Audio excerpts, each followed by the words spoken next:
Welcome back, everyone, to 40k Rants with Ludus Infinium. And since I've been sick and haven't been able to do the lore videos, I actually came up with a really good 3-part mini-series that, that I hope you will all enjoy. And this is one that is true to my heart. Some of y'all know I've been in some of my friend Asmagon's streams, playing some Starcraft 2 with him.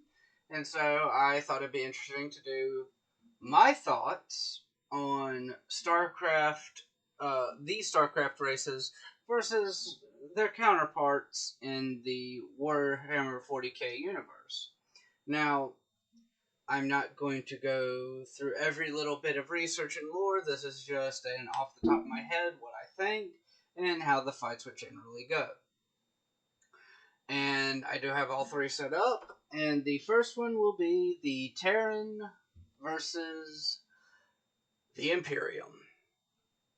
And I actually think this is kind of an interesting kind of setup. And granted, size alone, I don't think the Terrans would last very long against the full force of the Imperium. But on small scale battles, I do think it would be interesting. They do have power armored units, being the Marines, versus, well, the Space Marines, which I would give that to Space Marines. From what I have found, their armor is better. Their weapons are marginally better. And someone brought up the argument of the StarCraft Marines using depleted uranium. Okay. Here's the difference.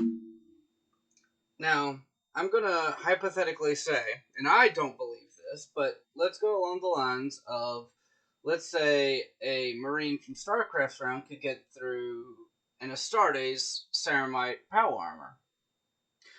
Not even including fucking Terminators, because that's a thing too, but just regular Astartes power armor for a minute. Let's say they could actually puncture through that. Well, best case scenario is you're going to wound the Astartes, and even if you do a through-and-through shot, it's going to be a through-and-through shot.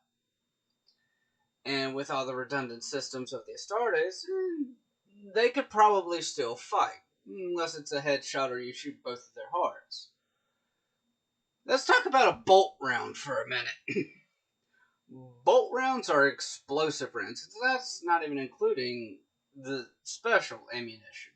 But a bolter round can get through a Astartes Ceramite. Let's say, for instance, and I don't believe this at all, but let's say Marine armor is the same, has the same, let's say armor value as Astartes armor. So a bolter round could still get through it. When it does, it's going to fucking explode. Now, depending on the location, Astartes can take a bolt round and keep going. Arm, leg, usually not chest, and definitely not head. Now, if we're talking about what's a lot closer to a traditional bullet, they could probably take an abdomen shot, maybe even a chest shot. If it hits one heart, not both, if it hits one, maybe even two lungs, and not all three, then they could potentially keep going for at least a little while. I just don't think that the rifle of the Marine has nearly the damage potential or the stopping power of a bolt gun.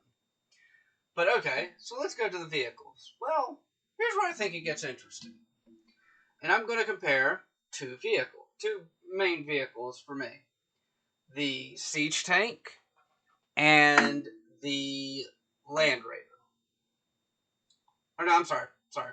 I fucked that up. The Siege Tank and the Predator. And honestly, I'm going to give this one to the Siege Tank. And here's why. I believe in their tank mode, they are comparable to a Raider.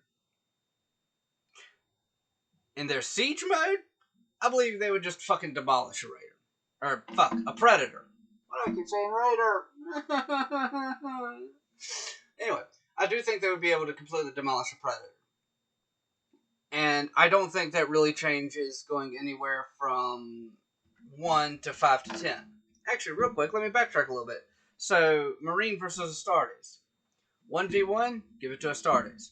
5v5, 100% going to Astartes. 10v10. I'm always going to give that one to Astartes, because now you're starting to get into squads, and also a real difference between Astartes and Marines. There are some volunteers for Marines, but a lot of them are convicts. With Astartes, there's a different mentality when it comes to how Marines interact versus how Astartes interact. And I think that would there'd be a lot more cohesion between the Astartes than the Marines, and also the years upon years upon years of training.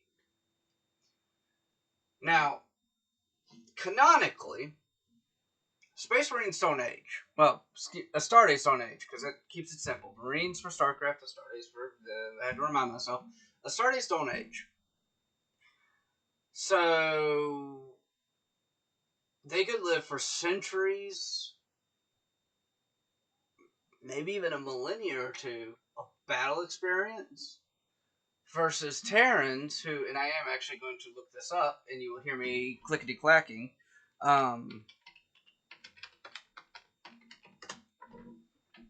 who I believe have... Okay, the life expectancy is 150 years, and 80 tends to be where they start considered being old. That doesn't happen with Astartes. 80 is young for some Astartes. So, and real quick to touch back on this, most Marines use Gauss rifles. It also depends on which Astartes they're fighting against, too. Let's say they are fighting against, like, the Smurfs. Then it's bolt gun v Gauss rifle. Let's say they're fighting against the Black Templar. The Black Templar would trample them and drag their corpses behind them. Because Black Templar and melee. So, and let's see. There's something I'm actually kind of curious about. I want to look this up because I want to see the actual average height of Space Marines. So I'm actually really curious.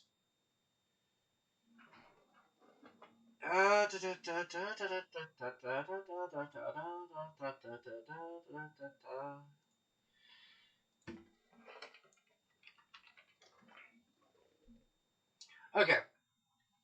So, average, they're anywhere from 2 to 2.5 meters tall. The Starcraft Terran are just under, they're 1.8 meters tall, so they're a little shorter. They're about a foot and a half shorter on the shorter end of Astartes. So, yeah, they're taller. They're probably, like, unless you have someone like fucking Tychus as the entire army, they're more stocky. I don't know. I just see Astartes v Marine even at 1, 5, and 10 being able to dominate on all levels. As far as the tanks, being Siege Tank versus Predator, I think Siege Tank would be able to take them, with the exception of, unless you start getting into more, probably like 20. Predator, with their improved logistics, might be able to take them. I don't think so because of the range. Here's where I think it gets interesting. Battle cruisers versus Imperial capital ship. I think the Imperium capital ship, the Imperial battleship, would sit there,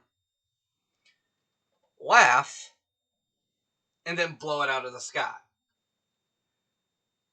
And especially if we're talking along something the size of the Vengeful Spirit, I think it would laugh some more as it's getting shot by everything short of a Yamato cannon. I do think a Yamato cannon would do some damage.